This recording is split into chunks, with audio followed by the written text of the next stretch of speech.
Welcome to ForceProSports Laserforce Podcast with your host, Mr. Mischief. Welcome to ForceProSports. Laser tag is the world's next up-and-coming sport. It's tactical, athletic, modern, and innovative. Join us today as we talk all things Laserforce tournaments and community.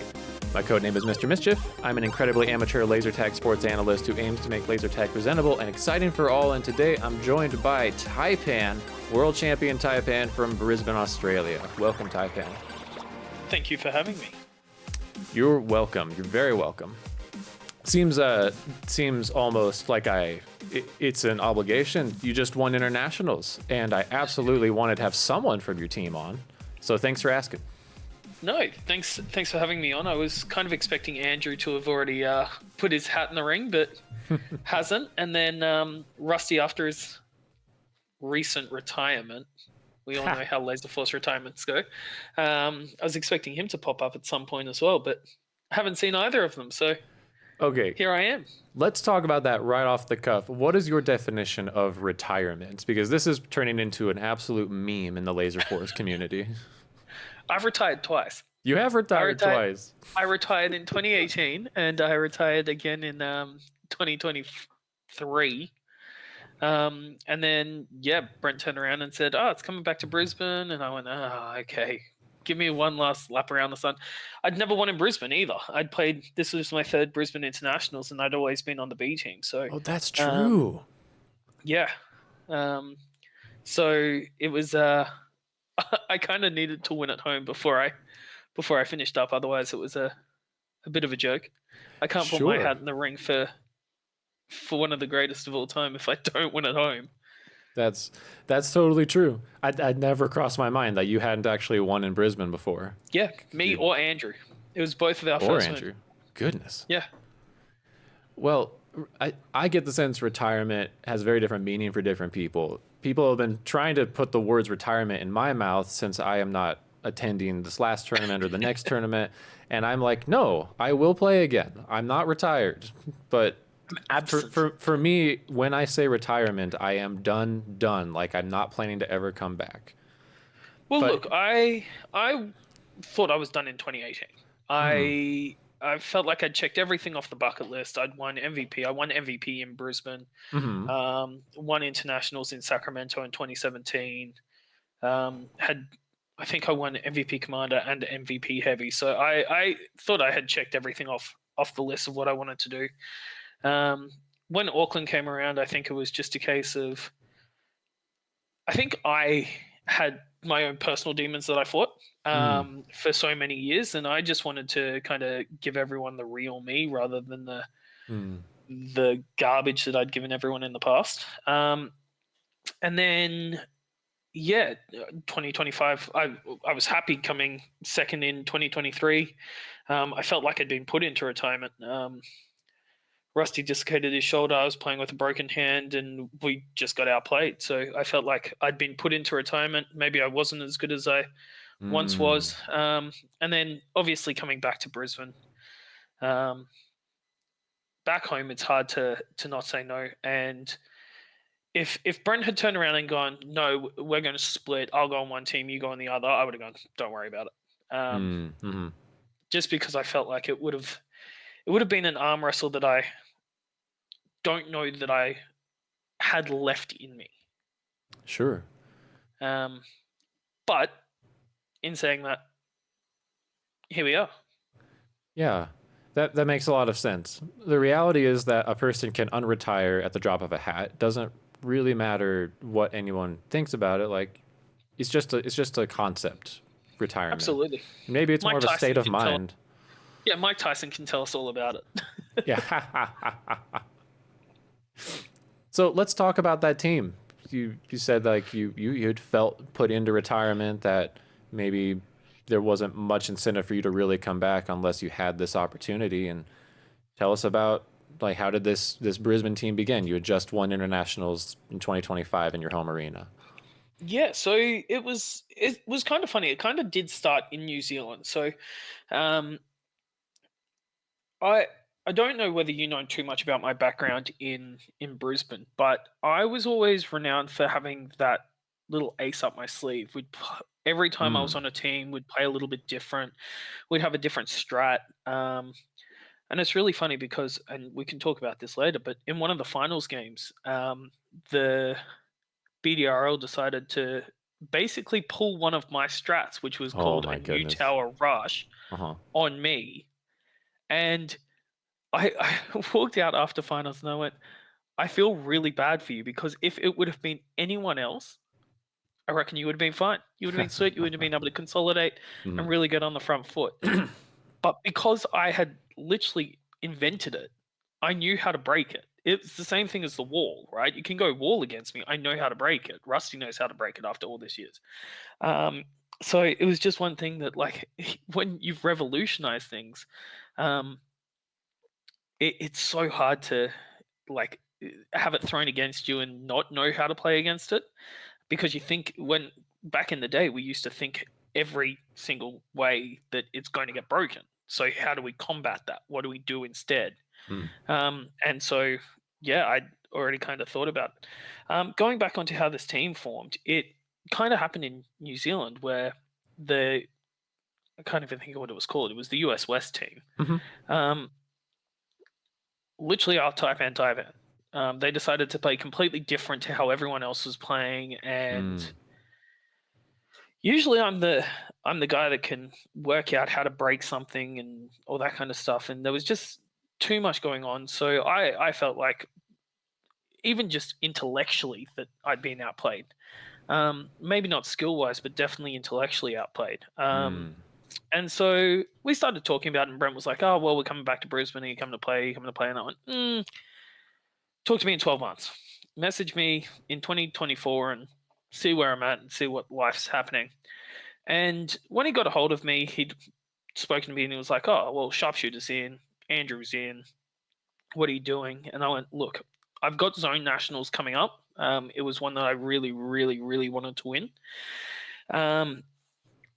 And so, yeah, then it was a case of, I kind of turned around to Brent and said, yeah, sweet, no worries. I'll do it. We're in Brisbane, not a worry. So there was the four of us, and then Basil was kind of umming and ahhing, but his vendetta against DK, whether DK knows about this or not, Basil just wanted to beat DK. He wanted to win, but he wanted to beat DK. So Basil, I have to ask, and I don't know if it's private or not, but why DK specifically out of all six of those players? It was how... So being your first internationals in Auckland, and I can understand this as well, how much DK celebrated. Oh, I see. Was like, and this is nothing against DK, right? Like, DK's for what DK's been put through over the years, to have never beaten Brisbane, to then beat Brisbane in the neutral maze. I get it. Basil doesn't. No, he's new, right? So he didn't watch. He wasn't beating DK all those years. All he knew was DK beat me once. Yeah, correct. And that makes sense. Has then celebrated like it's the best thing since sliced bread. So I get it. Yeah. So yeah, he always wanted to win. He was quite adamant that he wanted to win, but he was always tossing up, do I go with my friends? Do I go with the A team? Rusty kind of turned around and said, look, you can go with your friends. You'll win with us. So that was kind of the kicker.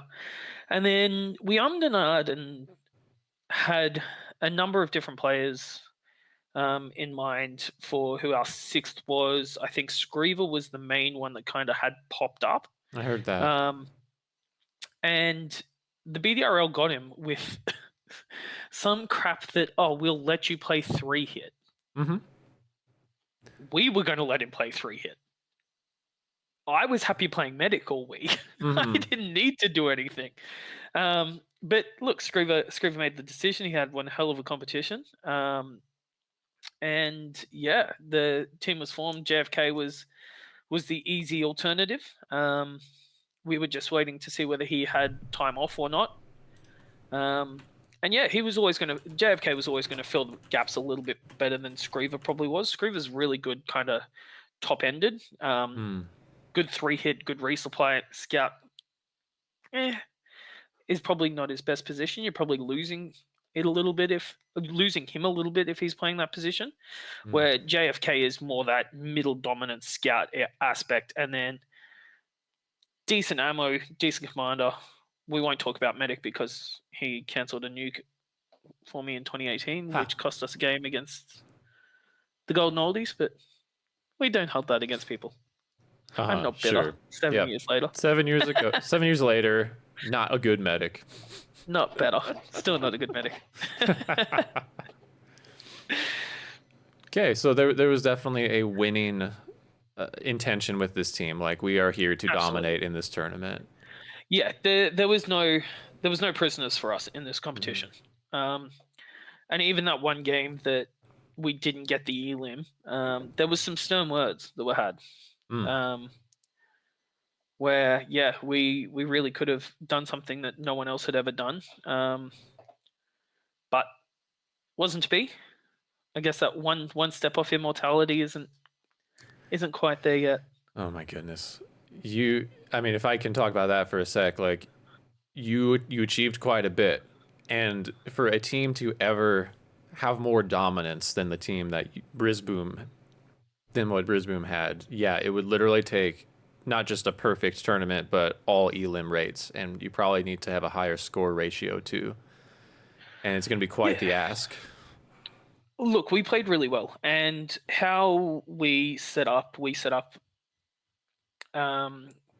predominantly with me and Medic, and then Rusty either swapping between ammo or heavy, as to whether I was playing Commander to Medic. We were kind of playing opposite each other, and we always just felt like we had the freedom to be able to do that. Predominantly against BDRL, I think I was actually playing resupply. Rusty was playing heavy the whole time, and Basil was playing Commander. But we felt like we had the freedom to do that. When you've got Glader and myself in resupply, who have played together as close to 1,000 games, if not more, we know exactly what each other's going to do. And when you get attacked by a 3-hit, if you're both there, good luck, especially in Brisbane. We both feel very comfortable kind of with each other, what's going on and how we're going to play it. If one of us needs to cop the reset and run away and the other one stays there and duels with the 3-hit, it is what it is. We just we read the situation really well together. So we were confident without being cocky, because we knew that if we dropped one game, it would just give everyone that little confidence boost that, hey, maybe they're not perfect, which was a little bit different to 2018, because being on the Heretics and being the Heretics captain, we actually always felt like we could beat the Golden Oldies. There wasn't a single time that we went in there and didn't feel like we could beat them. So, a little bit different this time around, where we felt like we could not be at our best and still win. Without being cocky. I don't want that to come off cocky at all. It was purely the fact that we had enough confidence within who was around us that if we were having an off game, someone else would pull their weight. Well, were you doing the strategy where you were saving your best lineup for finals, or the teams that you needed? No? Not at all. No. What was the intention then? So I always wanted to play Medic at an internet. Medic is my favorite position, which no one knows. I have probably said for the last 10 years that I'm the best Medic in the world. And no one's ever let me prove it. Every time that I've been on a team, 2014, 2017, 2018, 2023, there was the feeling from either the team or the feeling from myself that either the people that were replacing me weren't good enough, or that I was wasted, being thrown away in a corner playing Medic. I played one game in 2017 as Medic, and we lost to Saint Accuse because Trudge just let Beans ruin everyone's life. So Trudge got put into retirement again. Goodness, I don't remember playing that. Heavy. Yeah, we lost the game. Saint Accuse took a game? Goodness. Yeah. because we swapped Trudge into heavy, and then Trudge was banned from playing heavy. Okay. So yeah, like I always wanted to play medic. I wanted to win MVP medic, and Rusty wanted to win MVP ammo. So we both crossed something off our lists. I think he'd won MVP heavy in the past and MVP commander. I'd done the same, and then we both wanted to win a third position. So all right, something a little bit fun. Yeah, for sure.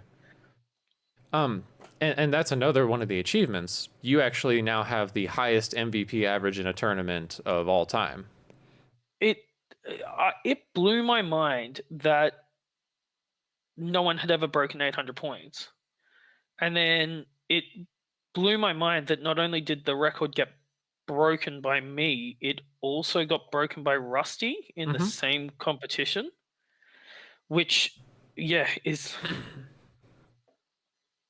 insane. I didn't feel like this was my best comp. I felt like I played better in 2018, but here we are. Well, that'd be interesting to get your perspective on. The Resupply were talking about this a little bit, that at least DK in particular felt the competition was a little soft this tournament. And the cool thing is for you, doesn't really matter. Stats are stats, and you do hold this title now. You were, statistically, I'd say, the most dominant team in history, and all these things are true. But what would you say to that in terms of the competition? I think when you look at the teams on paper, I disagree that it was a weak competition or a softer competition than others. I think when you look at the players and who the players were on paper, sure, you're missing Caleb. Sure, you're missing Kadama. Sure, you're missing Thunder and Snuffles. Apart from them, you have the best 10, 15 players in the world at that competition. I think what probably made it feel that way, and it would have been the same in 2018, is if me and Andrew played on the Golden Oldies instead of, let's say, Mark King. Let's say Mark King Beast never came back and played. Let's say Trudge had retired by then. It would have felt exactly the same. I think if you were to compare other competitions, I think on paper it was as strong, at least from teams from Auckland up, as any competition that I had been at. Sure, people weren't at their best. Sure, Brisbane, and I will put it down to this: Brisbane played completely different to how it had ever played prior to this internationals. There was reflex that had never existed. And the first thing I did in Brisbane when I started playing there in 2012 was I kind of revolutionized the reflect. People didn't used to reflect. They were looking for shots. I was looking for every opportunity to separate myself from everyone else. I was looking for every reflect there was. Any white wall, I would try and shoot and hit. And I'd practice it. And I'd go to party nights and I'd go to midnight to dawns and whatever I could to try and get that step up on people. And I remember back then being a level 4. I think I was the quickest growth ever from a level 1 to a level 8. It took me 3 seasons in Brisbane. I think Rusty might have been the only person that ever beat me because he kind of went straight to a level 9 or something when he came across from Wellington.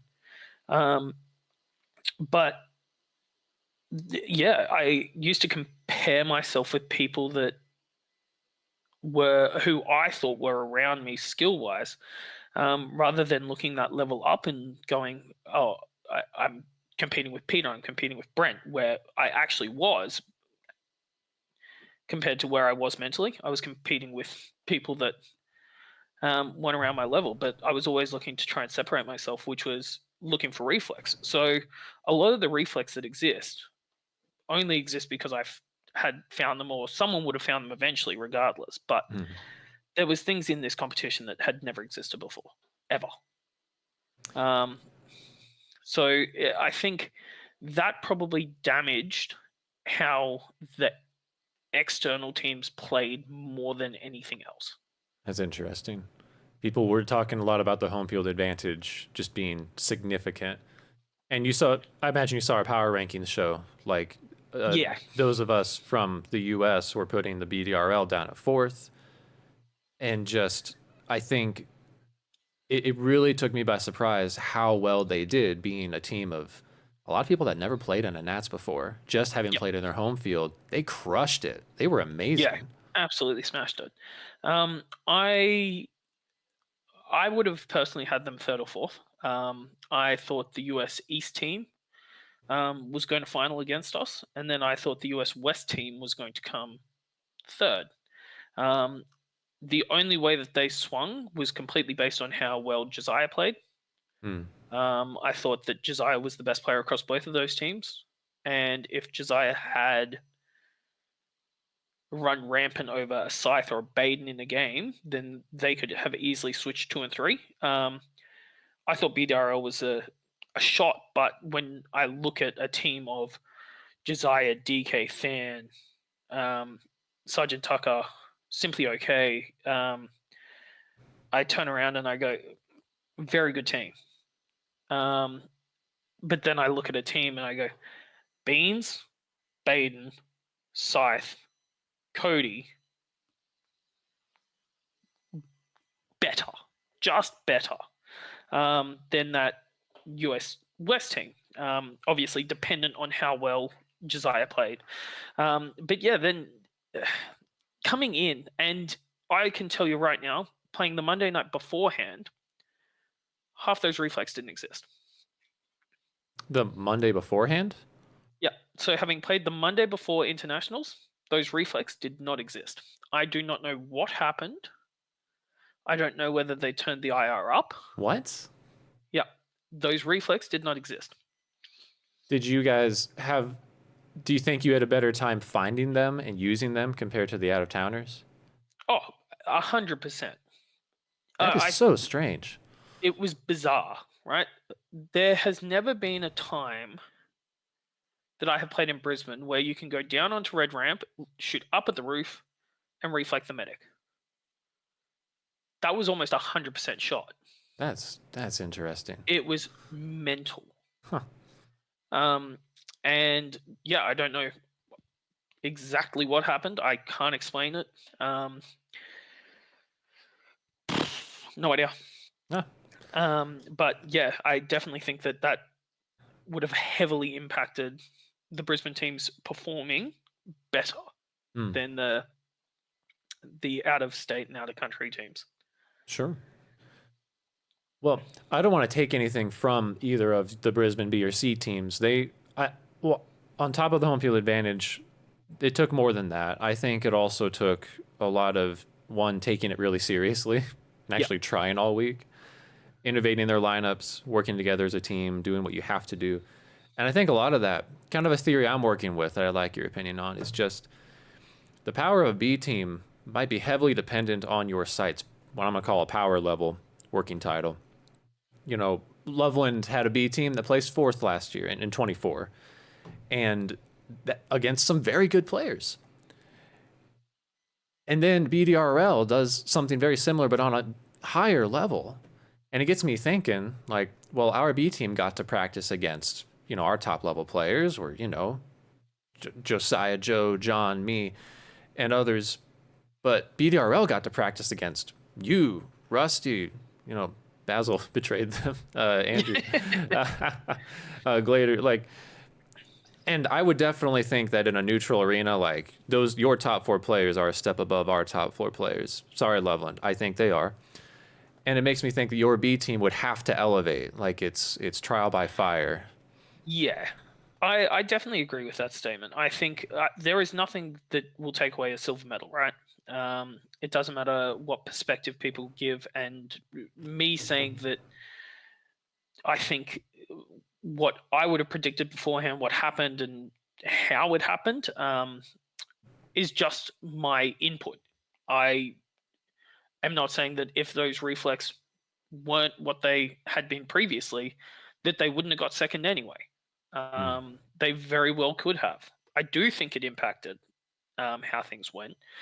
But I will, give credit where credit's due. I think as a team, they worked better than any other team. Oh, the synergy was on point. Yeah, and they had it going. There was rookie mistakes that if you go back and you watch the videos and you go, they could have consolidated there for 30 seconds. You take 30 seconds, you get 3 lots of lives and shots. What happens when me and Rusty come across changes. It doesn't put the pump on them as much. If one of us kicked them and then the other one's got full and we go down and we nuke or whatever happens, it doesn't put the pressure on as much. Where I think Brent and I got it going towards the end where I was looking for where Brent was. I literally would see Brent going to attack the wrist flight. Fantastic. I've got a nuke, bank, drop. And just really try and put the hurt on them. There was never a question of what Brent and I had done in the past, which was there was no 5 chains. Not at any point in the week did we turn around and go, let's let them live. Let's put a 5 chain on them and see how things go. It was put the hurt on them and make sure it hurts. Too risky. Yeah. Yeah. No, and that's a sign of respect for them. Absolutely. We knew how good they were in Brisbane. And so, full credit to them. They probably, if you were to put it statistically, I reckon, statistically is probably a bad word. If you were to put it into perspective, I reckon they worked as a better team than we did. But unfortunately, it was just a case of when you have Rusty on a team, when you have Glader on a team, who I think is often slept on in regards to how good Andrew is. People mention me. People should be mentioning Andrew in the same sentence that they mentioned me in. Andrew is a fantastic player. And then sharpshooter as well. I don't know whether a lot of people talk about Basil. My perspective is that sharpshooter is a better player than Basil in almost every position. I think the only one that I may say differently in is heavy, and they both. I'd rather take Angel as a heavy than both of them. Not putting any smack on Jade's name, but just when we're talking about the caliber of player, and then Angel being like that level 5, level 6 mid-tier player. Other than heavy, I would take Sebastian over Basil every day. And that's not talking down to Basil. I think Basil's in the top 10 players in the world right now. But sharpshooter is insanely good. And got taught by Rusty, just so everyone's aware. Sure. He spent his first 8 seasons playing League on Rusty's team. Okay. Can we transition to talking about what makes top level players then? I think it's a great segue. Absolutely. Though I absolutely, just for the record, want to give shout outs to the Brisbane C team, the Laserforce crew, who shoved it in all the analysts' faces. We all doubted them. In all the same praises from the BDRL, I think, can go in the same way to them. And, I want to also mention here on the pod, you've also won a zone like the internationals in just this last year or so. I wanted to be the first person to win both, and now I'm the first person ever to hold both at the same time. That is crazy. So to put it in caveman terms, Taipan, top level player. Let's talk about top level players, and that perspective right there. Like, why do people view Basil as above sharpshooter? Well, I thought about it just now, and I'm thinking, well, the truth is I just don't know that much about sharpshooter. I haven't really seen them play in very many situations, but I have seen Basil go from 2023 scout, and we have all that on video, and then suddenly he is playing in this elite level in scout and commander.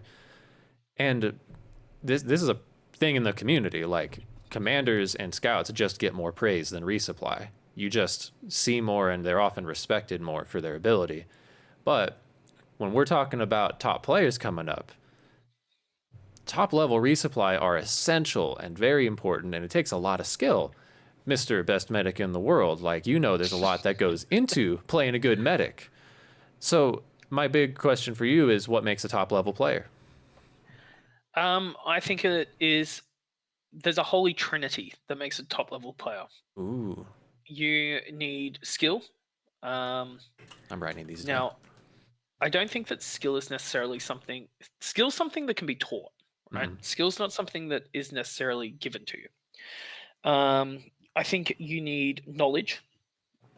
And that's over a number of different facets. If you have the knowledge of the game, if you have the knowledge of the arena, the system, coming from zone to Laserforce and Laserforce to zone and backwards and forwards, the system is actually massively different. If you have a look at my statistics, and this is something that's bizarre, right? I lost my first trade in almost every game playing Commander.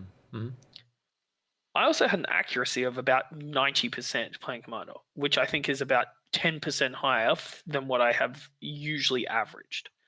And that's the complete contrast to zone. So I was being more conservative than I think I have ever been as Commander. And I think that was due to my knowledge of the game, of going, okay, I just want to suss out what's going on. I want to see what they're going to throw. I'm going to absorb. Brent can go. I'll get full, and then I can go play my game. I didn't feel like I had to come back and have a nuke every game. So it was kind of that knowledge, right? You gaining a perspective, an aspect of the game. I'm playing my own game. I'm letting them show me everything. I'm not showing them a thing. I'm letting everything evolve in front of me, and then I'm going to make my decisions. So I think knowledge is definitely a massive thing for me. And it's hard to teach knowledge, and specifically game reading. It's something that comes naturally to someone, and it takes a lot of time to develop and nurture and get right, because there's situations that you can read and just be wrong. The third one is it's something different to skill, and it's talent. I wrote it down. Talent. You need to have some form of talent. There is some people that will try their heart out. They will have the knowledge. They will have some skill, but they don't have that little bit of fairy dust just over the top that just gives that elevation into that top tier. And it is, some of the players in this world get blessed with it more than others, right? And it's something that can't be taught.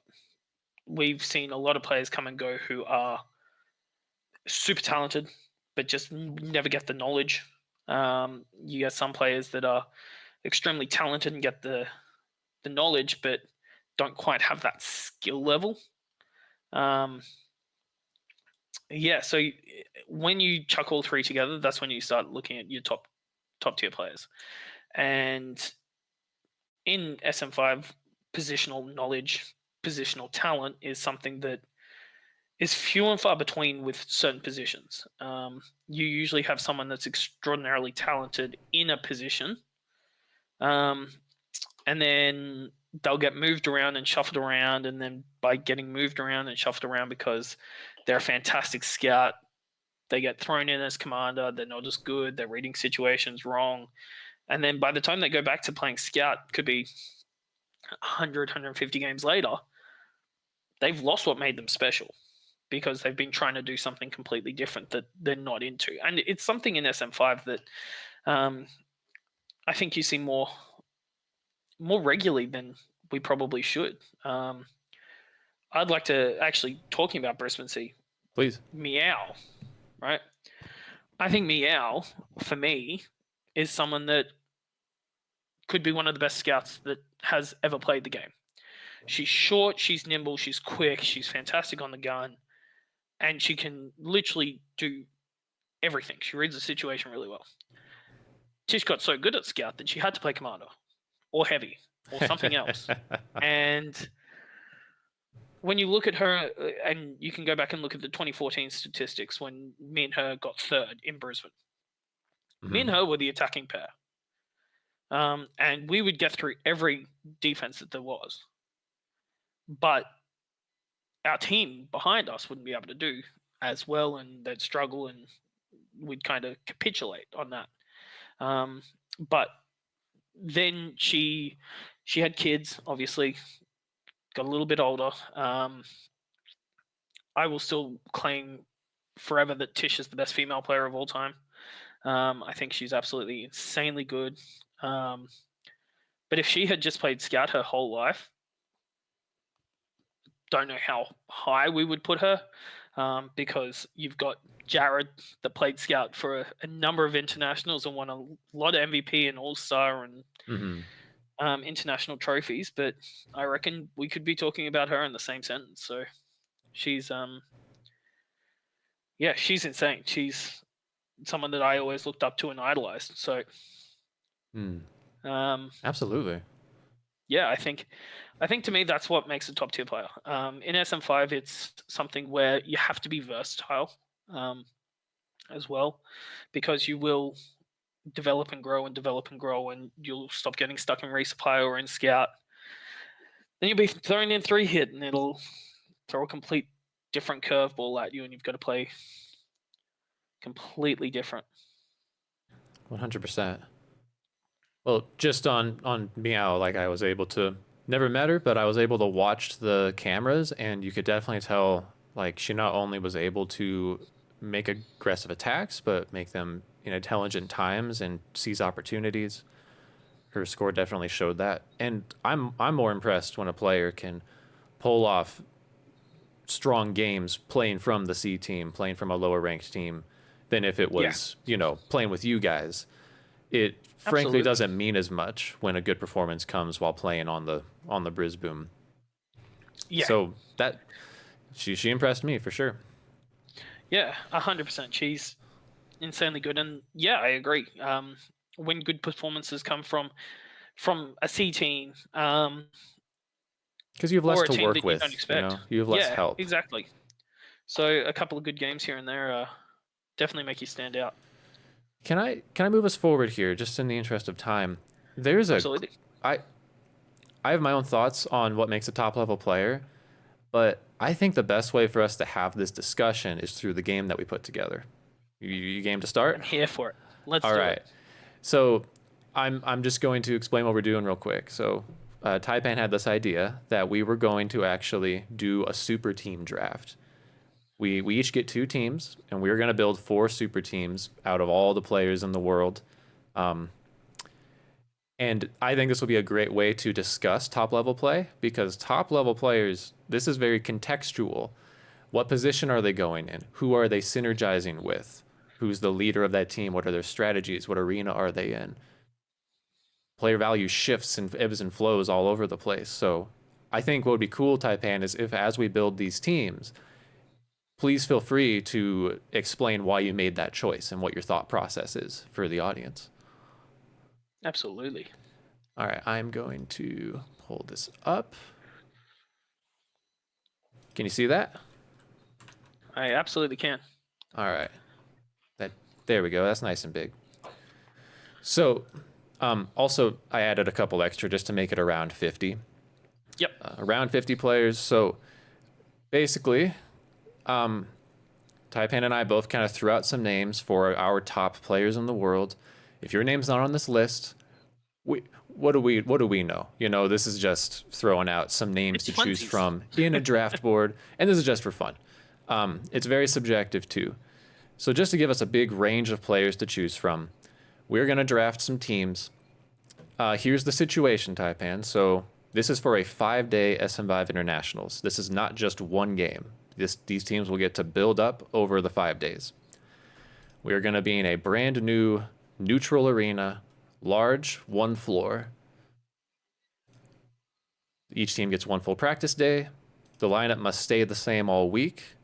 And as we draft, you can change your player positions. So if you draft a player in 1 and you're like, oh, but I have a good replacement, I'm going to shift them down or whatever it might be. You can do that because that is part of drafting. I have a question though. Yeah. Because this will heavily impact who I pick first. Okay. Is there somewhere to wall? Somewhere to wall? Oh, that's interesting. I don't think it's good arena design personally to have cubbies that are like super deep like that, where it's just the one and one narrow hallway to get in. So I'm gonna say no areas to wall in. All right, Rusty's my number 1 pick. Last thing I'll say, I've been a big proponent of drafting as a fair way to make teams. Drafting isn't inherently fair. What Taipan and I are about to do is we're going to play a game. We're going to compete to make the best teams. And the only way that drafting ever has a semblance of being fair is when all the people drafting are trying their best to make the best team. Then you don't end up with like troll teams or super bad draft picks. Just as context, I'm happy to use this as an example of why drafting should make fairish teams. So anyway, Taipan, you get the first pick. Taipan Red. I have to pick me. I know exactly what I want in a team. I have to pick me. Okay. Where are you putting yourself to start? Go Commander to start. Okay, and you can shift as needed. Yep. Awesome. Why yourself? I know what I like in a team. So I feel like I'm quite versatile. I feel like I can play with a number of different styles and a number of different players and in a number of different positions. So I think I know what I like and I know where I can place people around me. I like that. So I did a couple practices, and every single time I picked you as my heavy for the green team because I presumed you were going to take Rusty. Well, yeah, because and that'd be interesting to get your perspective on just the idea that it's always Rusty and Taipan. You're like the Luigi to the Mario in that situation. When you've actually, I'd rather be Wario.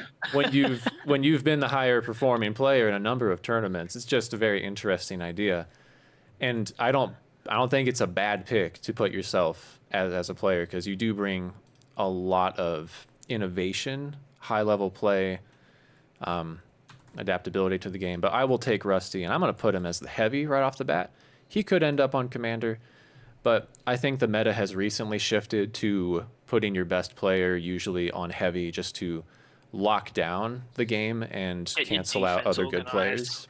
Yeah. And aggressive heavy play too. That's a powerful weapon that a lot of high level teams are using now. So I'm taking Rusty. Absolutely. Who's your blue team first pick? I am tossing up between 3 players here. Give me Caleb as blue commander. Sorry, one sec. Slaughtermelon as the blue commander. Thought behind that? I just think across arenas, Caleb gives so much to teams. I know he doesn't get to play as much as he used to, but I think across arenas, he might very well be one of the best players in the world. He's a tactical genius.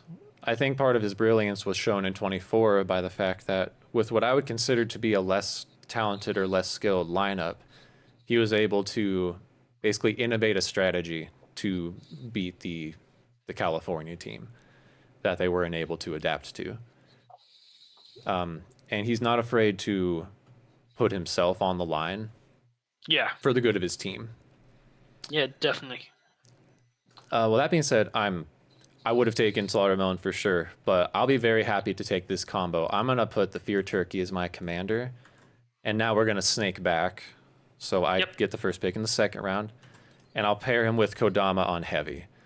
That is just completely disgusting to me. There's the other 2 players that I was tossing up with. For sure. That it really does to me feel like there's a bit of a teardrop after that. After those like there's you and Rusty, and then I kind of had Slaughtermelon, Fear Turkey, Kodama personally. Fear Turkey is, I can tell you as a Lovellander, he is constantly in a position where he has to make up for other people's inadequacies and hold the team together. And I think Kodama's been in situations that are similar, but I think allowing these two to work together and bank off each other, I think you could flip them, but I would love to see the Fear Turkey with his fast, like they're both so fast. Yeah. If you know these two, you know that these two are going to be absolutely horrifying to deal with. All right, who is your next? Just to combat those two, and I know that this player would 100% be able to do that, can you please put Snuffles in as my blue scout? That's good. That's good. The synergy right there. Absolutely, and I think anything that both Josiah and Kodama could throw at my blue team, he's going to be able to nullify some of it. This will be a huge theme of our draft, is like not just, how good are your players, but how well do they synergize? And Snuffles is going to level up Caleb here. Yeah. Okay. Well then, let's see. The way I'm doing my rankings is in a bit of a tier system.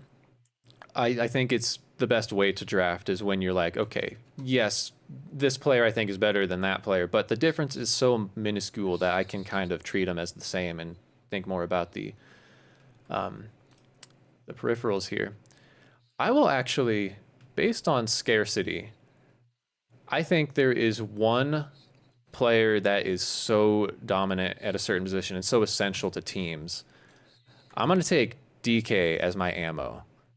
Partially just for the innovation and leadership he brings to a team and the way he's going to kind of be an on-field shot caller. I think it is not many players can replace that.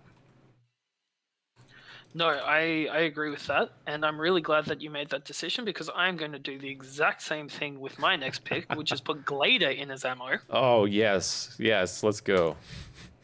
And then I thought he'd sneak back. Yeah, and then I'm going to then put in who I regard as the best heavy in the last 10 years and put Thunder in as heavy. That is interesting. Tell me more about that. Shot for shot, Thunder is the best player in the world.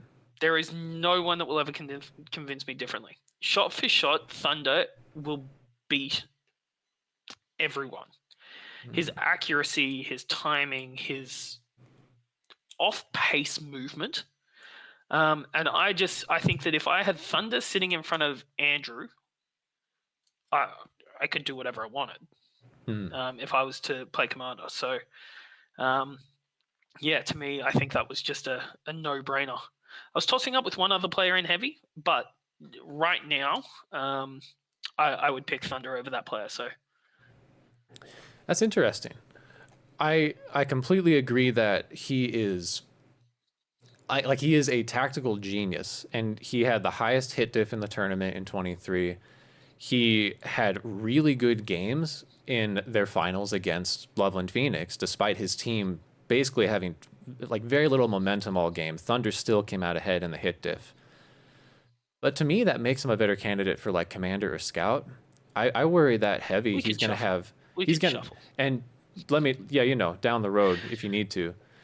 But I do think sometimes he banks on not having to face people face to face in speed matches, which it's a team game, right? That's not going to be the only situation, but yeah, definitely. But no, I just think shot for shot, he would be. I remember playing him in 2017, and he played heavy for St. Q's. And I remember playing him in St. George. I remember playing him in Sacramento, and I found him more dangerous than I found any of the Sacramento players. Mm-hmm. And he was playing heavy. So I think... I remember that, yeah. Yeah, from that alone, I do have people that I can move in there. But I think picking Thunder up early is definitely my go-to. It's good. I really like it. Well, that's fun for me. I have a couple good picks here. And part of the idea now is like, do I block you from having good players that might combo well with the next pick? But I'm gonna build the best team that I think is there, and that's a fun idea. That like 2017 Thunder was this player. It is now, are we 8 years later? Yeah, no. And there's been so much discussion about aging players. When do people peak? When do people start to fade off? And we're talking right now. This is a 2026 tournament that would be happening with this lineup, or 25. So he occupies that much of my brain still. I'm going to go with someone who right now has proven to be one of the best commanders in the world. I'm going to take Simply Okay as my commander to pair with Good Rusty choice. and Death Knight. I did like how he played. I think Brisbane definitely wasn't his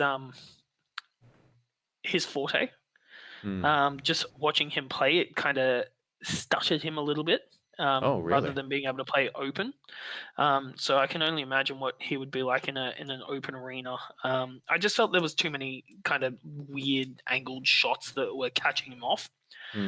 So he'd get like a little foothold and then he'd get shot and then have to struggle for that foothold against the Brisbane teams. But I saw a lot that went, he is a very, very talented player. Absolutely. Well, I'm starting to think that my blue team is just going to be an all-out speed fest because I'm going to pick Basil as the other scout on the blue team. Let's go. Let's go fast, boys. He could pair well. I mean, that offense sounds terrifying. If they all three rush right away, that will be hard I don't want to do that. I'm going to go play medic so that I don't have to deal with it. Okay, coming onto my purple team.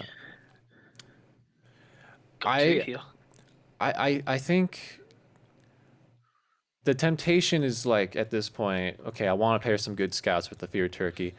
I actually think the scarcity in terms of high level resupply is kind of shallow.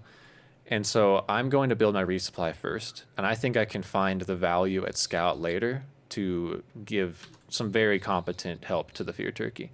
I'm going to put Odin's Fist as my I was wondering ammo. when you were going to be putting Odin in. Well, I think Odin and Kodama will pair great. This is the US East or US West combo. And I really like this pick. I really want to make it. I'm going to put Scythe as the medic. Oh, I think that's such a mistake. That I get it, but to Switch him around. To enable Odin's Fist? No, this is my pick. Odin is I saw Scythe play ammo at the tournament. Yeah, but we're talking about the best US player of all time. Hey, what about you as the medic? Think about that whole idea, how well you did. Like all the same arguments for what Taipan can do on medic. These two players are going to enable each other. I think they're going to fight over who gets the reset. I don't think so. I think they're both too intelligent to make mistakes like that. I think Scythe will enable Odin's Fist and Kodama greatly. And I know Scythe could go up to Scout if I need him later. Or Odin's Fist could go up to Scout if I think that's a good pick at the end. But there's my choice.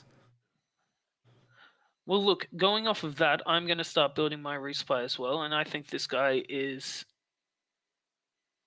only one all-star medic. And I think he played extraordinarily well in the competition. I'm going to put Dante in as blue medic. I really am just going speedy boys. For sure. Dante was hardly touched this tournament. Speedy boys everywhere on that team. Goodness gracious. For sure. There is something to be said about, like, strategize all you want. If my players can just outshoot your players, it doesn't really matter. Absolutely. Okay. I'm looking at my scouts here, who could be just some of the best here. And gosh.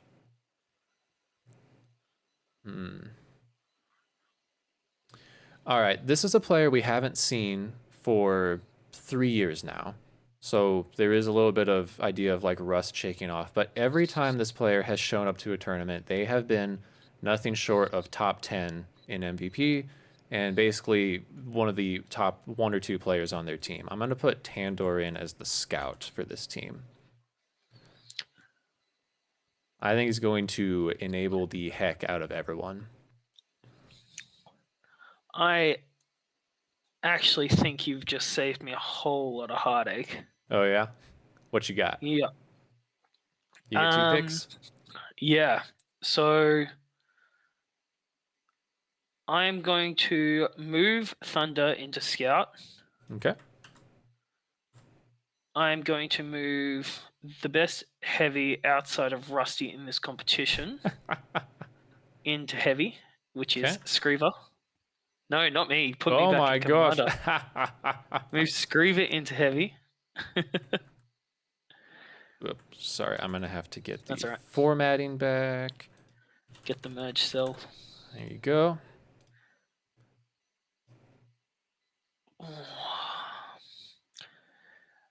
And I am going to put someone who I know plays incredibly well with me, someone who I respect more than most other people on this planet. And in a neutral arena, 1 floor where he can't do his knee or tear his hamstring or anything like that. Can you please put Baden in as my other scout? Baden? Yep. Absolutely. Who I think has... If Jared is going down as the best scout of all time, Baden must be going down as second because he won I don't know how many internationals playing scout. Mm-hmm. And I know exactly what he's going to give me, which he's probably going to give me the offense where Thunder's going to give me the defense, and we'll go from there. Absolutely. I think that the truth is I had Brew was going to be my choice over Tandor actually on Scout. I had him just a little bit higher, but in the same tier. But I was hoping that you weren't going to pick him. I was saving him. For sure. And he would have been in consideration back even like he is still extremely good. I think he was the highest performing player on the US East team this tournament by a good margin. I remember watching a game and refereeing a game for them, and he was literally the only reason why they hadn't died. Right. Just single-handedly carrying that team, kicking and screaming. He's still very good. The reason I didn't pick him is basically because of the Stacked Pancakes team from 22, where there was a lot of synergy issues, and I know that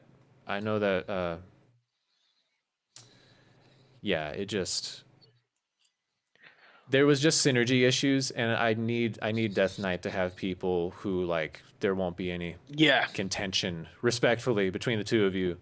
I want DK to be able to shot call on this team, and I want everyone to be able to like just kind of fall under his leadership. Do you think DK is still shot calling on that team with Rusty or not? Because I don't think he's going to say a single word. That's interesting. I don't think Rusty's going to be around all the time. Well, that's the thing is that I think Rusty's going to stay there, and then the one time that DK makes a call, Rusty's going to be screaming at him. I've been there. I could see that, but is it out of a desire to like not be bossed around, or is it out of desire to win? Because I have to imagine Rusty respects how good DK is at what he does. I think he does, but I think in Brent's mind, if you were to ask Brent who the top 10 players are of all time, and this is me spitballing, I don't think he's putting DK in there. That's interesting. Okay, maybe we'll I was actually going to put these teams out on a poll on my channel after this, so we'll see what the community thinks. Yes, see who says what. Brent, give your feedback. Yeah. Okay, that brings me back to another pick. This is no disrespect on any medic players, but I have 3 really good ones, so there's no way I'll be disappointed, no matter who falls to me. So I'm not going to pick a medic here. I will go with the next best scout I can put together, and I am absolutely going to pick Cody, who has been just one of the most talented up-and-coming players in the last few years. Has not placed very high at too many tournaments, but he stole my heavy. He showed out this last tournament and showed he can play And his farming, just go with the flow, find the shots play style. I want him to be scoring 7-8K and just creating tons of opportunities for Simply Okay and Tandor and Rusty. You literally just stole my heavy pick. I was literally about to pick him as my heavy on the blue team. Let's go. I just got blocked. How good do I think Caleb is? He's all right. How good do I think he is at heavy? Not to sabotage my own win here, but are you considering Snuffles at heavy on heavy at all? No, I wasn't. But I might, and put those two there, and then put.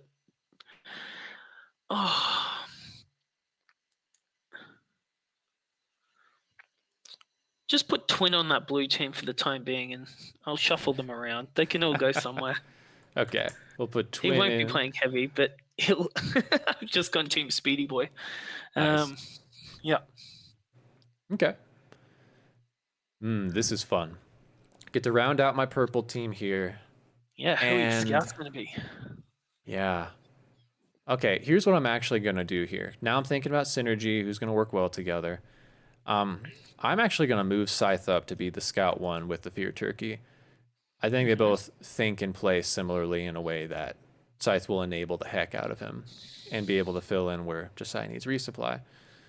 And I don't think I know there was the 4th place finish, but I don't think Scythe has lost too much, to be honest. I'm going to put myself as Odin's Fist's medic here.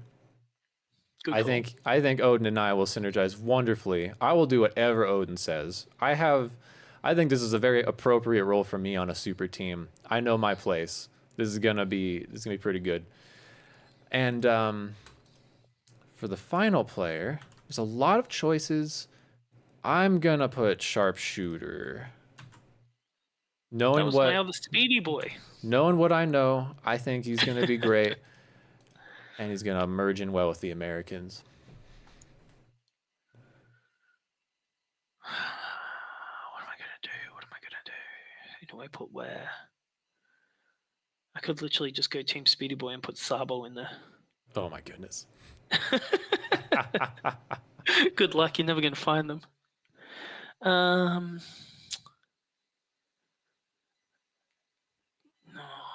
No.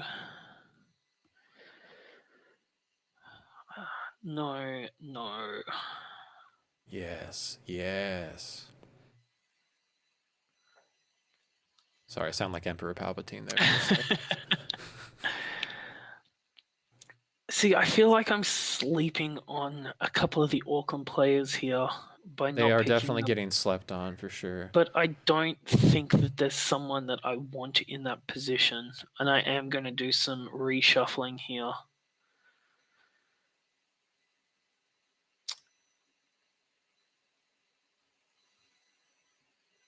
Yeah, okay.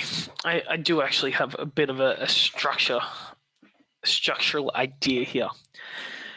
Can you please move Snuffles and Twin around? Move Snuffles into heavy, Twin into Scout. Okay.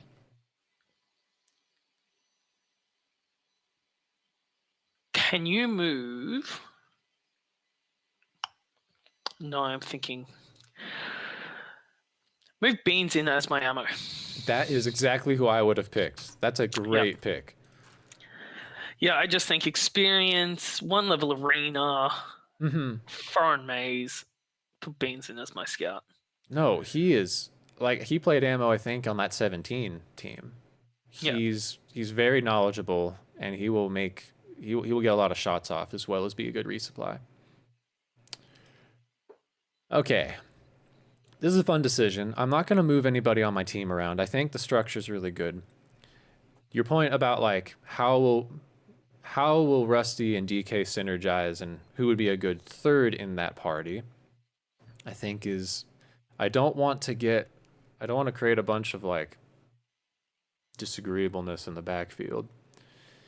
But honestly, I think these guys would figure it out. I have faith that they can all be adults and be their best selves. To be honest, it's a toss up between my 3 medics I have in mind. Gosh, maybe 4.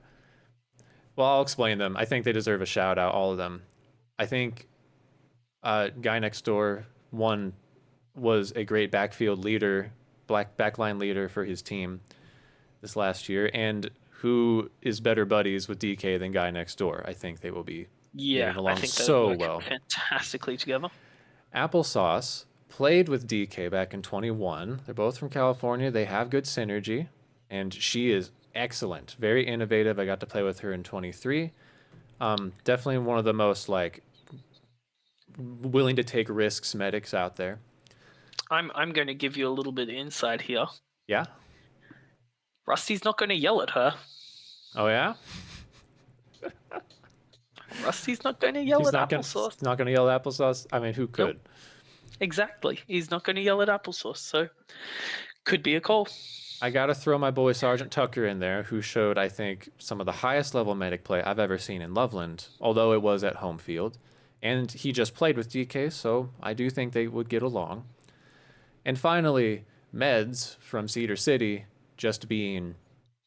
He won, I think he got the all-star vote and had 11 medic on medic hits. His style is very innovative. I think he's a crowd favorite too. It'd probably get me some votes on the poll. But if I were building this team genuinely, I think Applesauce is the right pick in terms of synergy and skill and team fit. I think that'll be the best pick.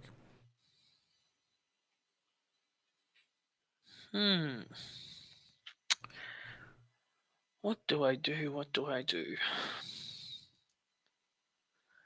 So I'll pick your brain a little bit here, Sure. right? Because I've got a couple of options. So my options are: I move Screever into Scout.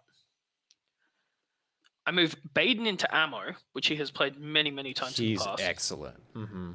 I move Andrew into Medic.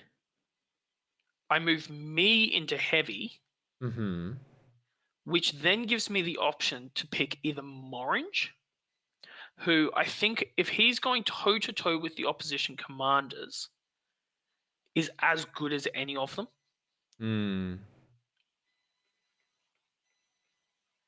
Or I pick someone who at one point in time was better than all of them and pick Micro. And go Team Toxic Energy. Ha. Because God knows that me and Micro are going to kill each other. But Micro is actually super good. Back Micro in 22? is... Yeah, you... Oh my goodness. No, I know. Trust me. Yeah. So I think skill-wise, because I would put me and Brent... I'd put Brent slightly above me in Heavy at the moment, but only slightly. Where Micro at his best is going to be better than the other 3 commanders on those teams.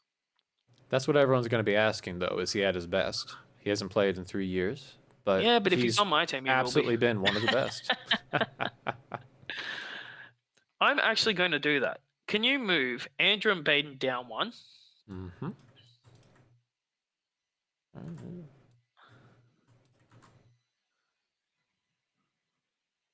Move Screever into Scout. Me into Heavy. And Micro into Commander. In terms of winning this tournament of super teams, I think it's your best shot. Oh, 100%. Like, other options I'd be considering, can I share my brain? Like, yeah, of course. If I were in your shoes, I would definitely consider putting Brew on Commander, or maybe even Thunder on Commander, to pair with you on Heavy. Or Brew Heavy with you Commander, I think could be really good. I did think about Baden going in as Heavy. It was definitely my pick. I do also think that Micro and Brew playing 3 hits and me and Andrew and resupply is a tried and tested. Baden doesn't really have to defend at that point. Funnily enough, the pick that I'm actually regretting a little bit here is Screever, because I don't think I get the best out of him as scout. That's interesting. How does he do on resupply? Well, yeah, I'm just wondering if I put Glader in as scout, because I know that Andrew is a fantastic scout. Screever is medic, and Screever is one of the best medics in Brisbane. So that might be my next play, is to move Glader in as scout and Screever in as medic, and I have again a resupply that can literally defend itself. Yeah, 100%. So yeah, let's do that. Put Glader in as scout and Screever in there. Andrew's played scout at a number of internationals. I think I've got a defensive scout there in Thunder, an aggressive scout in Andrew. Me, Micro. Yeah, I'm pretty happy with both of the teams I've built. Sweet. I would echo that same. I especially like my purple team. It just seems top to bottom full of people who are like right this moment, very tried and tested. The question mark would honestly be like, can Scythe perform up to that? And I think Scythe is absolutely a great compliment here. Yeah, I think top to bottom, that is probably the most even team across all positions. I do think it gets outgunned though. Think so? And so it's a case of how well they can kind of. Well, I think all three other teams are going to throw something at Josiah and Kadama that could force some cracks. And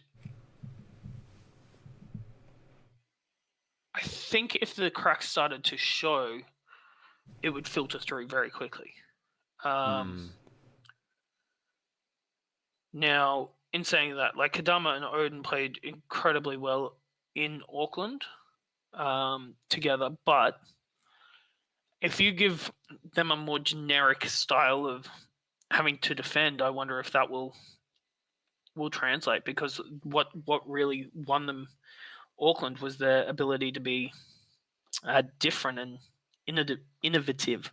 Yeah. So yeah, I just wonder. I don't know, man. I think if all 6 players are willing to get along, I think the Fear Turkey and Odin's Fist in particular are 2 of the most innovative players in terms of team strategy that I've ever seen. And I guarantee, like, me and Kodama are down for different. And I bet Scythe and Sharpshooter would be excited to come along for the ride too. Well, yeah, the one thing about Sebastian is that he probably dies early in half of your games, so... Oh, think so? Yeah, that's something that you don't see when he's playing Medic. I'm making this... I'm making the pick pretty much on what I've heard and reputation. Like, I know he's very good. He's very good. It's whether he stays alive or not that's the problem. It's like Basil. Well, we get 5 days, right? This is not a one shot. How are these 5 teams going to grow and work together across? So when I put the poll out, guys, vote on the team that you think would win the tournament, not just the one game. Now, here's the $1 million question. Do any of those teams go undefeated? I don't think a single one goes undefeated.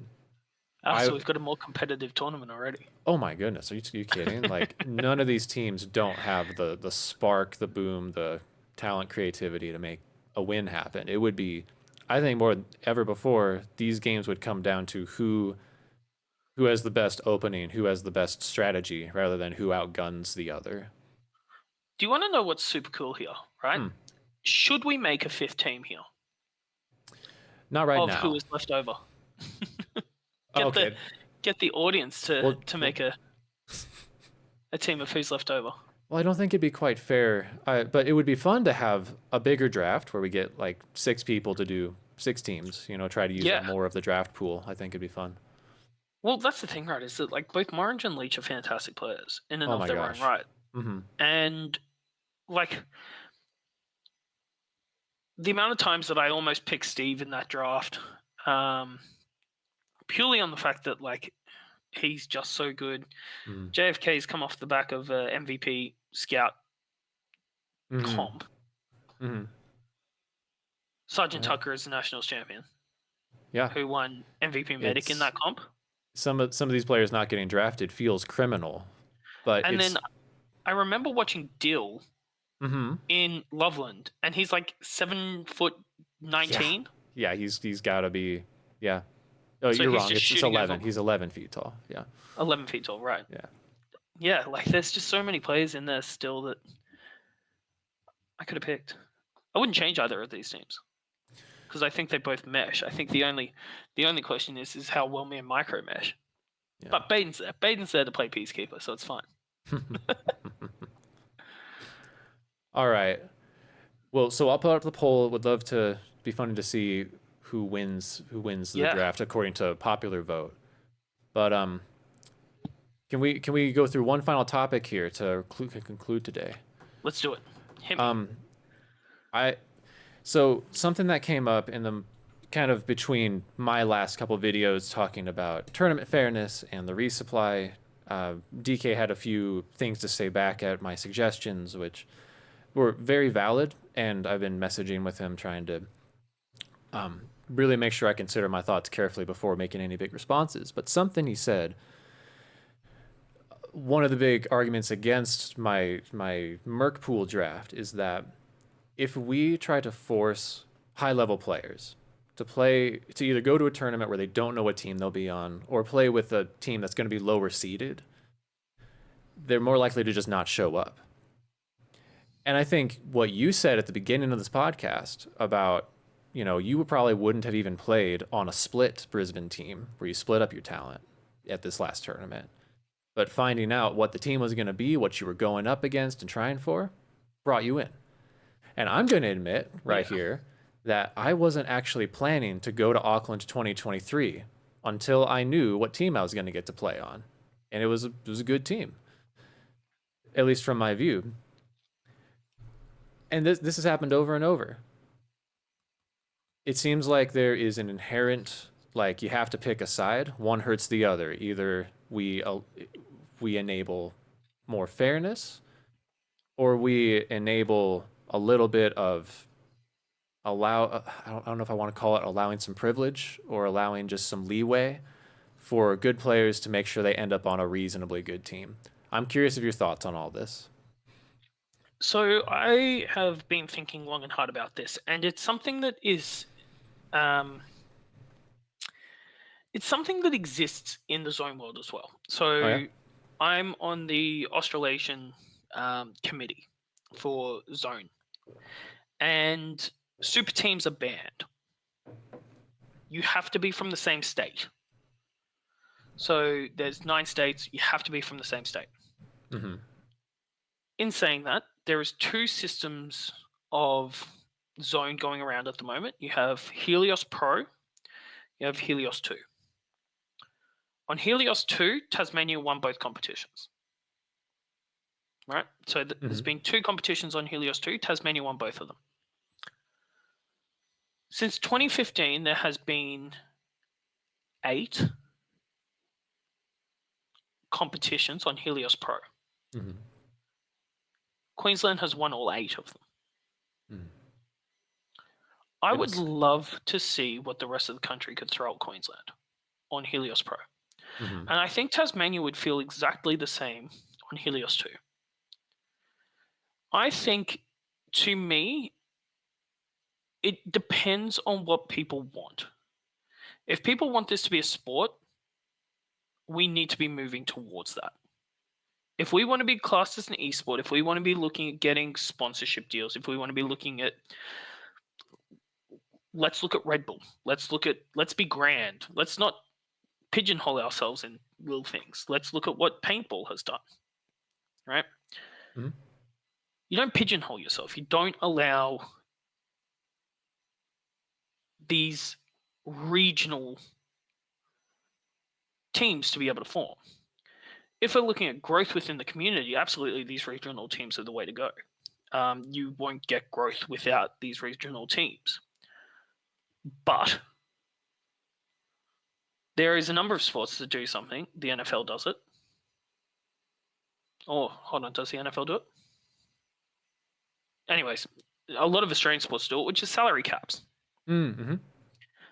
There's no reason why 3 trusted people who analyze statistics, who watch Laserforce, who watch our internationals, who pay attention to week insight, whatever it is, can't put a value on a player and say a team's value is $100 million.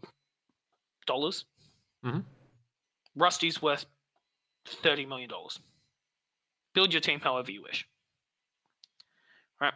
And still keeping with self-formed teams, rather than doing a draft, you allow teams to do exactly what every other team in esports does, which is self-form. Mm. But you have to hit a salary cap. Mm. Once that player moves on, that team doesn't necessarily have to disappear. We list 8 team names.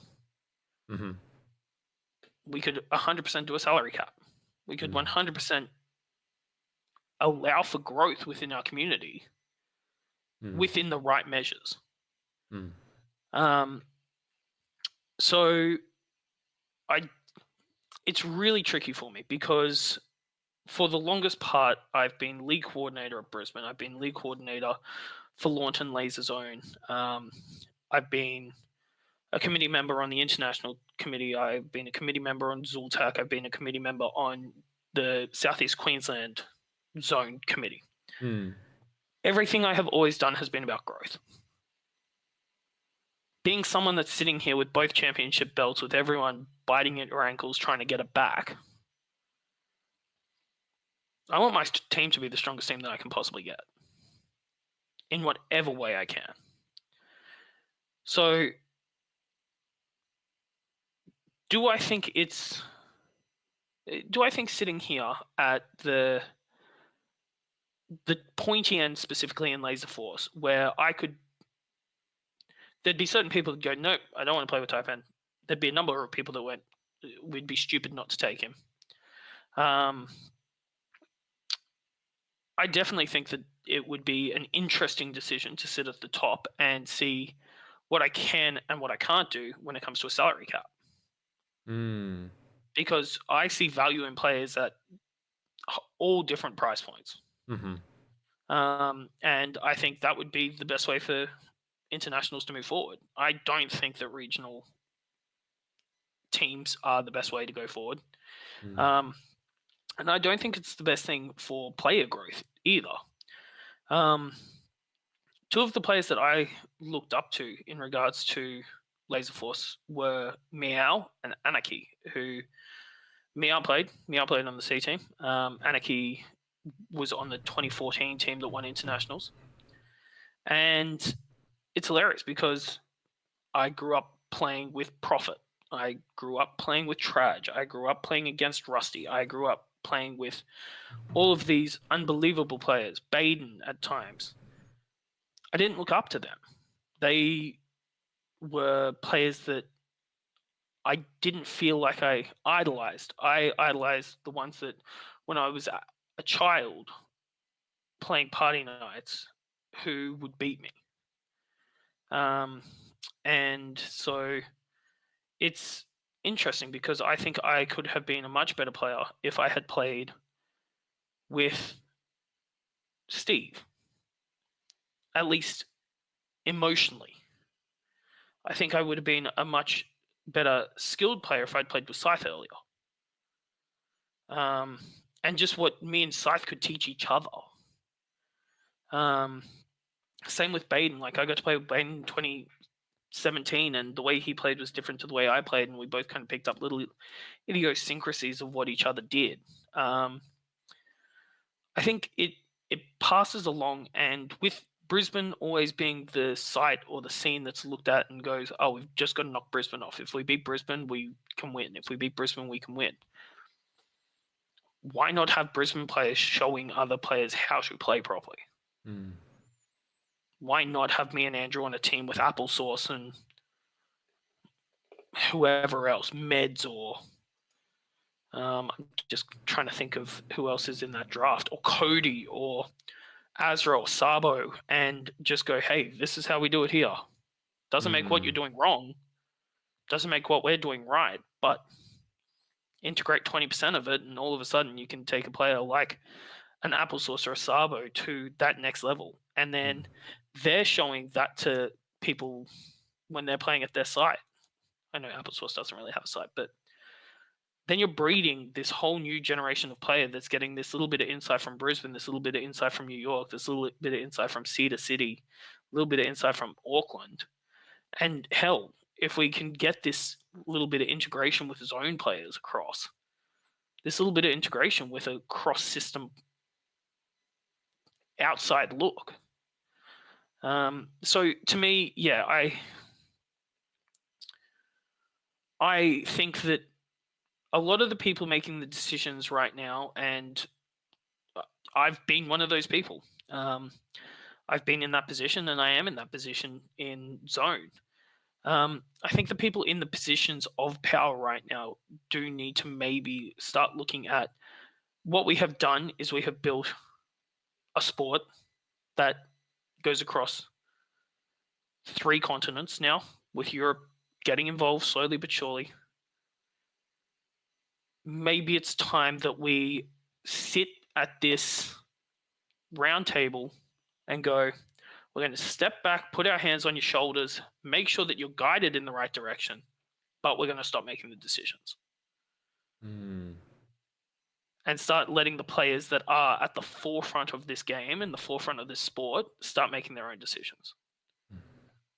So I appreciate what everyone has done, from Rusty to Traj to DK to Than. But they've been in this sport making these decisions for 20 years. Maybe it's time that they take this mentorship, guardianship role on of, we're going to guide, not judge and rule. And yeah, I think there's a lot of people with a lot of different perspectives, and right now no one would know how to get their perspective across. Our international committee is a select few people that are captains or previous site operators or whatever it is. No one would know how to get in touch with anyone. No one would, like, other than talking to DK or GND, and then we're getting a different perspective, and it's all kind of become a little bit jumbled. So maybe it's time that we actually start looking at an international vote about what our committee looks like, what our panel looks like, what the people making our decisions looks like. And I think from that point, we can start looking at what the future is, whether it is we can turn this into an esport. I think Laserforce actually has a better possibility of turning it into an esport than Zone does. The rules, not even the rule set, but the way that it's refereed nowadays has actually opened up the possibility to make it a sport. It makes it easier. It's not something that that's hard to do or hard to adjudicate. So this isn't me turning around and going, oh yeah, Steve and DK, no, bad. But just maybe the future generation is here. I'm closer to their generation than I am to yours in terms of player base. So like maybe it's our time to guide you guys in a direction of, this is how we think you should do it if you want to go down that avenue. Before I jump in, and thank you for sharing all that, how much time do I got? Because I don't want to spin you into... I don't mind. Okay. I'm already awake. All right, just making sure. I'm my Thai drugs. Yeah. It's like a Vicks. Taipan is sacrificing his sleep for the people, everyone, so be thankful. Okay, a couple things I'll say is I absolutely agree that we need to be open-minded to making big changes if it's the right thing for the community. I don't want people to... That's why I was asking that open-ended question about, should we do site locks or not? Are we about best teams or best players? I personally fall on best sites, but right now, I think inevitably we do need to go towards something like this when money becomes involved, when sponsorships are getting really big. It's how pretty much all professional sports end up. I disagree that, for one, I just want to say that, yes, the resupply are in self-proclaimed old and some of the other players, but they are still playing in our community. If people I'm old. if people had been retired for a few years or even 5, 10 years and they're still like having their hands in the community making decisions, then I think that'd be a different story. But as it stands right now, I don't think anyone in the new forming tournament committee is someone who's been retired for a long time, just kind of holding on to some, like, a legacy. And that's encouraging. The only modification I'd make to your idea is I don't think players should be set at a certain salary cap. I would allow the teams to bid. Like, if someone views Rusty's worth $30 million, what if my team wants him for 35 million and we'll offer that to him, or 40 or 50? Like, we value you that much, we'll put that much into you. And then the players can also decide, sure, I'll take the money, or no, I'm loyal to this organization, or this organization, I like these players that are on it right now. And that's how this what is that? Just the trade offer. The trading, yeah, the trading and the cost analysis. Like, that's all part of the drama and fun of sports and building teams. So in that sense, I do agree that at some point in the ideal future with this sport, that is where we'd get to. And if you want to comment on all that, absolutely go ahead. But I would also say, I do think that DK's point, though, is absolutely based on the present. Right now, we're paying to go and trying to make these regulations where, like, yes, we're trying to make things more ideal and fair. That's all nice and well, but we may just end up with a bunch of our best players not showing up because they don't have any confidence they'll be able to win any of these tournaments. Look, I'll go back to the comment that you made, right? I'm not saying that these players are old and not playing, right? I'm saying that I've been a part of that international committee. I have been a part of decision making within this sport for the last 9 or so years. I think the thing is that when it comes down to it, I'm not saying let's get rid of them, right? I'm not saying what they're saying is wrong, right? What they're saying is absolutely justified, and it's absolutely correct. It's what we have been doing, right? I think when I'm saying they need to start looking at stepping back, how many more competitions does DK have left? How many more competitions does G&D have left? I put the over-under at 15. Right. The thing is that Rusty is done, barring Europe next year, right?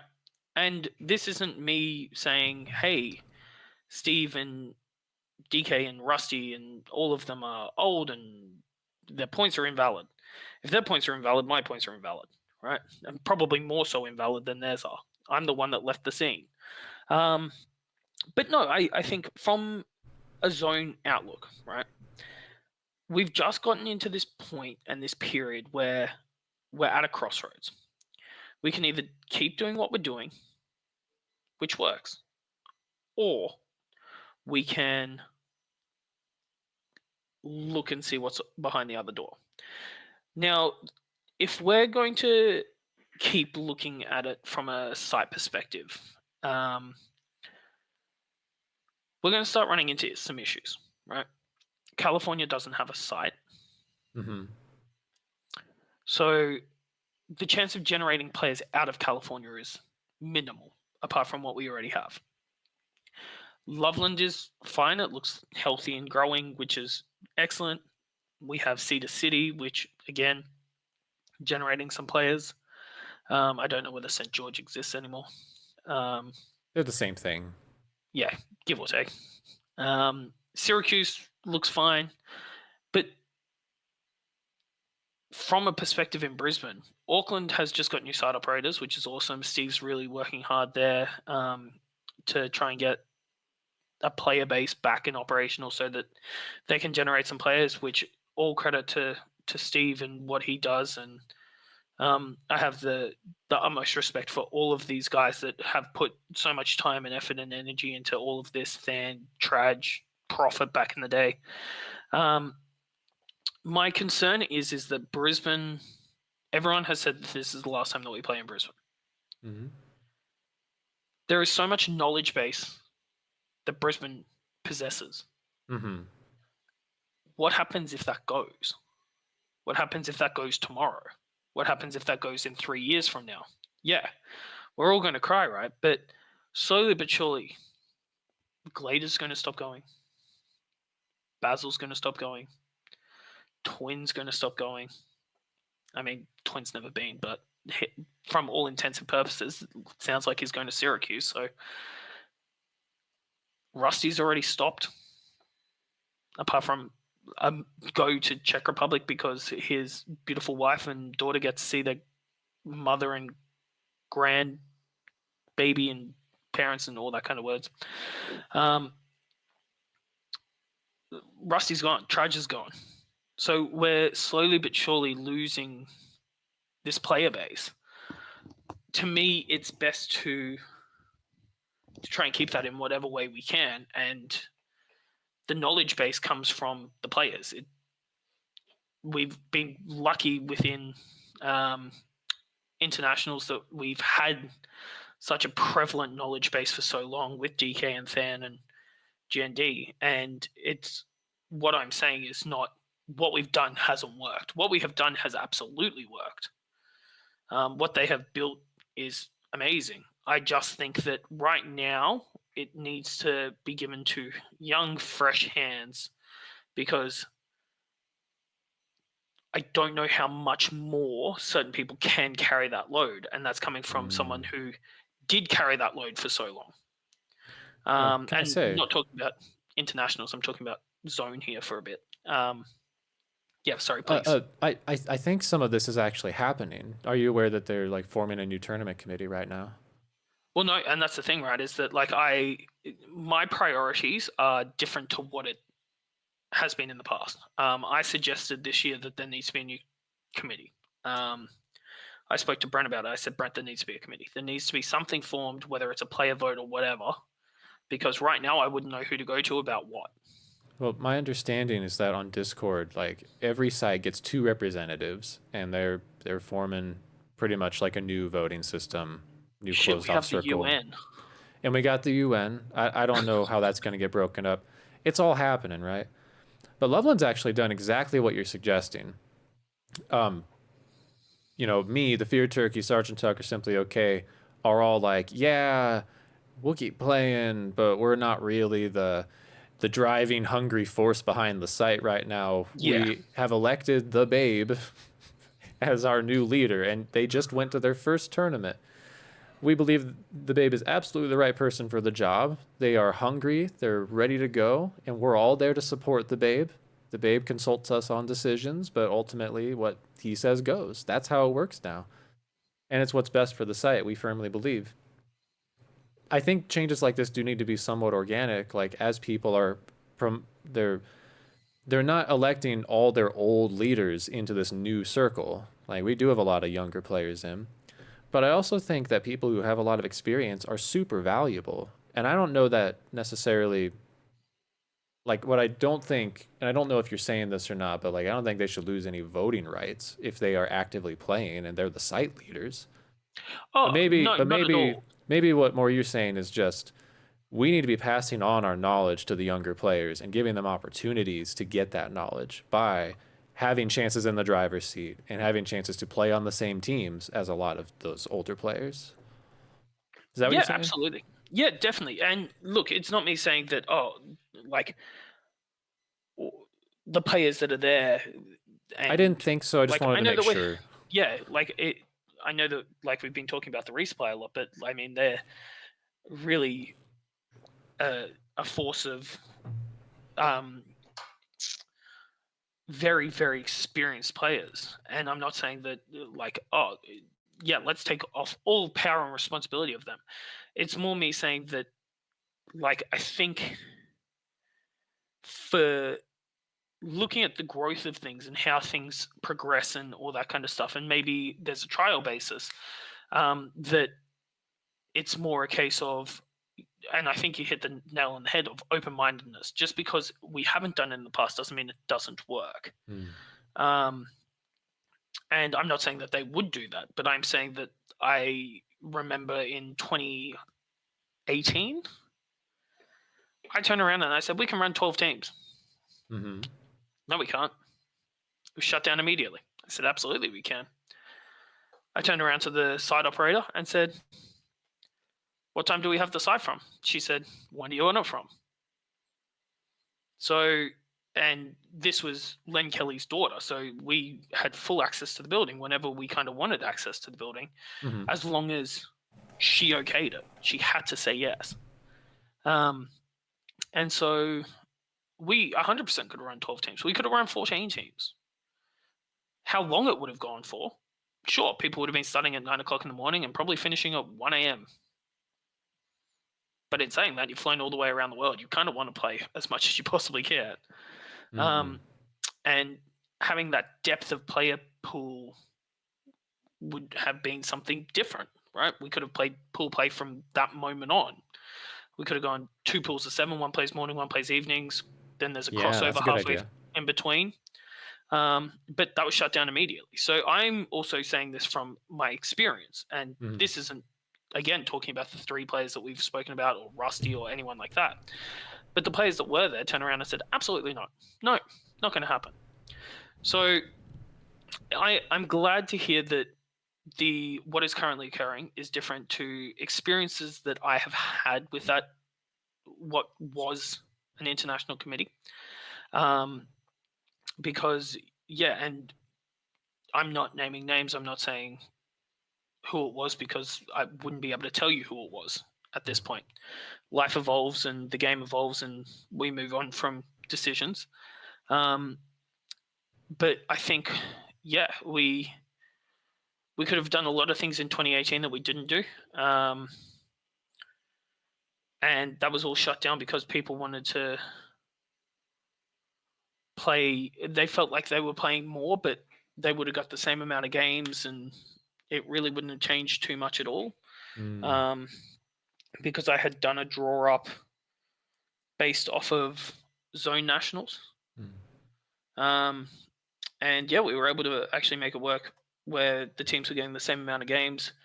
Yes, we would have been finishing at 1 o'clock in the morning, but there then could have been a reshuffle 2 days from then, and things could have worked around differently. So, it's not me saying by any means, hey, let's remove our knowledge base and congratulations, good luck, here's the deep end, go flood the sport. It's me saying, I think Laserforce right now is it's at its perfect opportunity where the United States, to me, has kind of taken over from Australia as the driving force within the sport. I always felt like between the Oakley boys, Auckland and Brisbane, a lot of the decisions were being made down here and then funneled up. And that was with DK and Than obviously trying to have their input from the States, and Beans trying to have his input from the States as well. But I felt like there was a lot of influence coming from those 3 sites, all in conjunction with each other. So now, I'm more excited. I think it's more of a time that we can revolutionize what we are. And it's, I'm more saying that the leaders within our sport need to lead and guide rather than just making decisions and saying yes. This is what we're going to do, or no, we're not going to do that. And I think, like, when we look at DK, we look at Steve, we look at Traj in the past, they've always been very good at explaining why the decision has been made. And Than's very good at explaining all of that, and Al, very, very good at explaining that as well. So yeah, like if we can get to that point where they are explaining why things are happening, and then we start having this youth being able to explain why decisions have been made. Because I used to make decisions just because I wanted to. I think it's right. I'm going to do it. Right. Yeah. Mm-hmm. Um, yeah, I think that's where I'm at. I think for the betterment of the sport, the leaders and those people within our community just need to lead and guide, and explanation helps everything. I think there's wisdom in that. I do think a lot of the people who are having that power, like the power of being in the community, like having the access to the votes and having the voting power, like a lot of that is some people are much newer and much younger who are in those positions right now, and the conversations are being had, of course. I don't know. I think it's tricky to balance. I think you could go too far either way. And I would just encourage the community and all the leaders, like, let's not go to one extreme and only have the people who've been around a long time have any say in what happens, not be willing to try new ideas. Let people make, like, you get your leadership and your power based on your status and how good you are and how long you've been around. That's one extreme. The other extreme is just completely forsaking anybody who's been around, who has experience making decisions, who's trying to advocate, don't do this, it's a bad idea, we've tried stuff like this before. And at the end of the day, if we all just like actually listen with an open mind, we'll usually get the right answers because truth wins out. If it's a good idea, 100%. it'll sound good. If it's a bad idea, people will point out flaws and then we'll know it's a bad idea. 100%. And I think the thing is that, like, going back onto this whole topic of super teams, right? Because that's where it all has kind of developed from. What is a super team? Right now, yeah. Yeah. And this regional capping system that we have. And I think the only way we know if it works without it is to trial it without it. And I don't know where that's going to be the best place to do it. I don't know whether Syracuse is the best place to do it, because you're going to have less international teams. Mhm. So it's going to be more American teams. There might be one or two from down under. Yeah. So having that possibility, is Syracuse the right decision? I do not think that if Czech Republic is the year after, which is what everything was being thrown around, I do not think Czech Republic would be the year to do that, because that's going to cost a lot of people a lot of money, and then people are going to get very upset. Where, yeah, I think doesn't have to be Syracuse. I don't think it's a good idea for the Prague if we do go to Prague, but Cedar City in the future. Maybe. I don't know. I think there's some good wisdom in what DK says. Like, all these ideas are great. Maybe we don't do them at internationals. Maybe we make a whole new tournament. To be very clear with people, what I've been suggesting with the Merc Pool draft, I am not suggesting we do a new tournament. I'm suggesting that happens for Laserforce internationals as it is, to make the site locks more fair. But we can have our disagreements.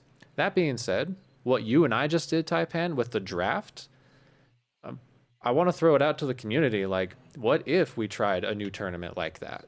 We treat it like an internationals. It's a 5-day, try your best tournament, but instead of site locks, we get groupings of 6, so we get like 36 players, and there will be 6 teams, and everyone will be on a team, but they will be drafted, and like it's everyone in that pool figuring that out.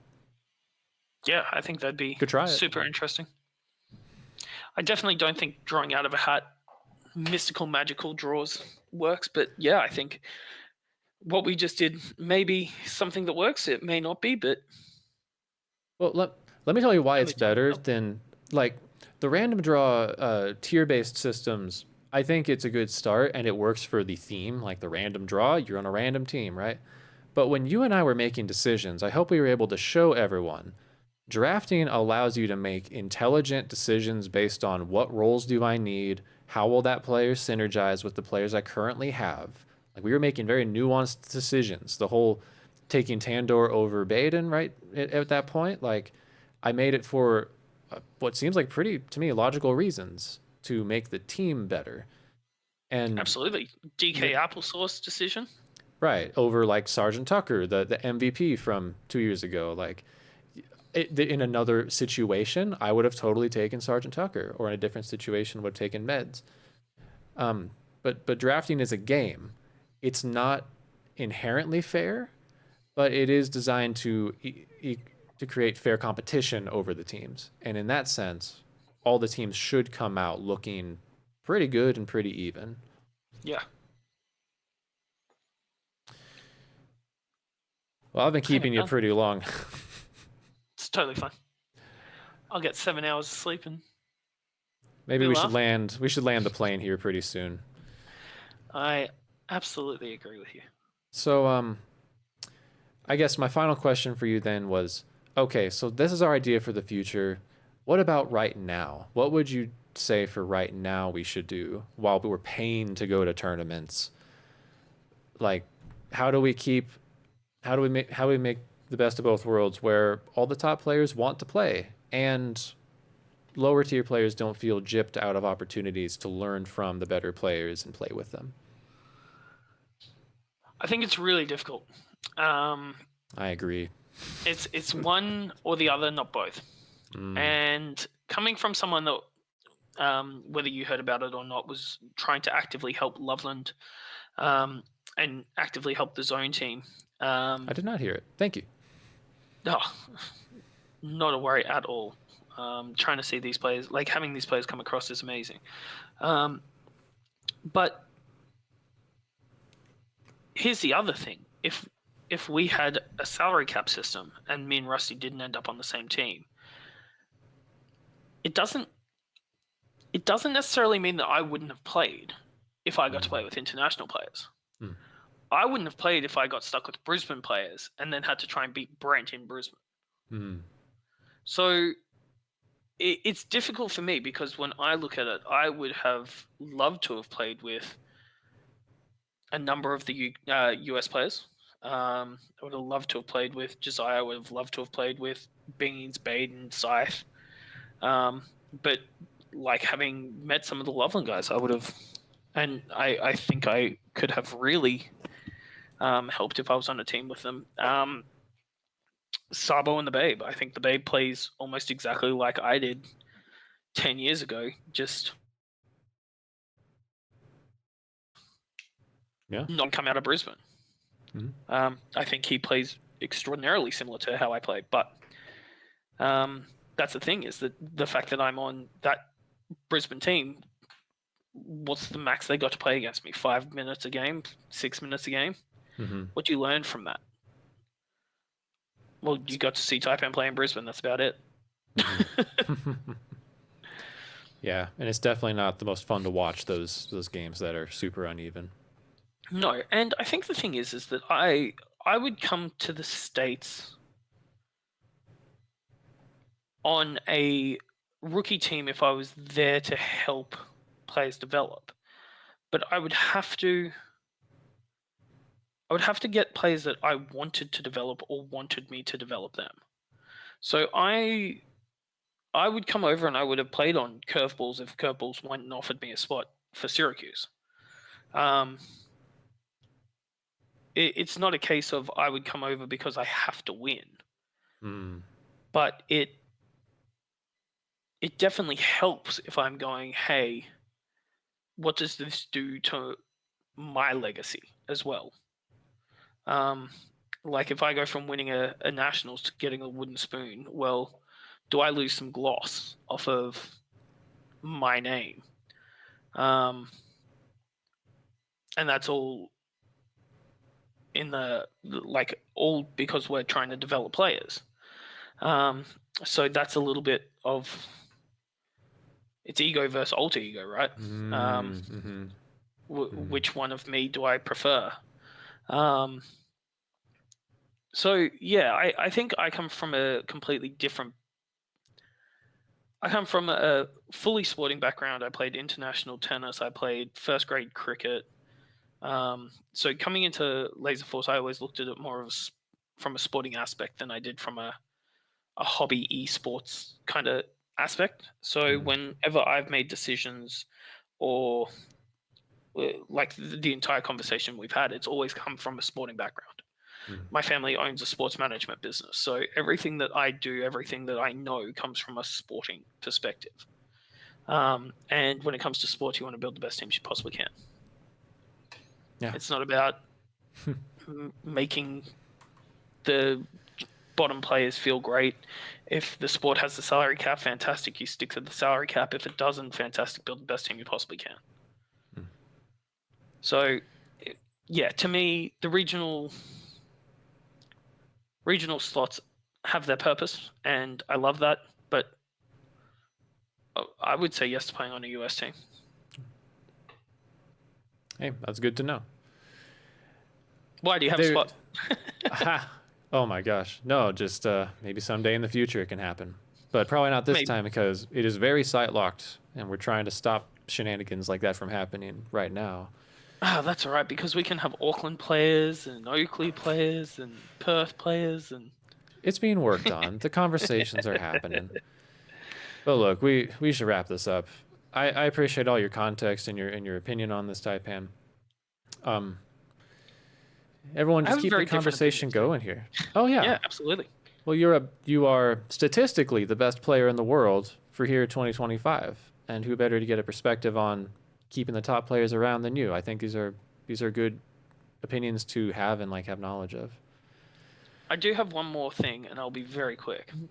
I'm more trying to help you, so please go ahead. The best way to keep the best players in the world around, find the fountain of youth. Getting old sucks. My knees still haven't recovered. That's why we don't do these every month. No, thank God. Amazing. I think it's nap time. Yeah, absolutely. We'll wrap it up there. Thank you so much for coming on, man. Thanks, man. Anything to plug? Appreciate it. Anything people should know about? Yeah, play laser tag. Yeah. Shoot things, don't die. If people want to try Zone, how would should they message you? That's a plug. Oh, yeah, look. Zone, Laserforce, both ways. Let's get Armageddon going, pumping. Well, thank you for coming on. We'll wrap it up there. Thank you, my friend.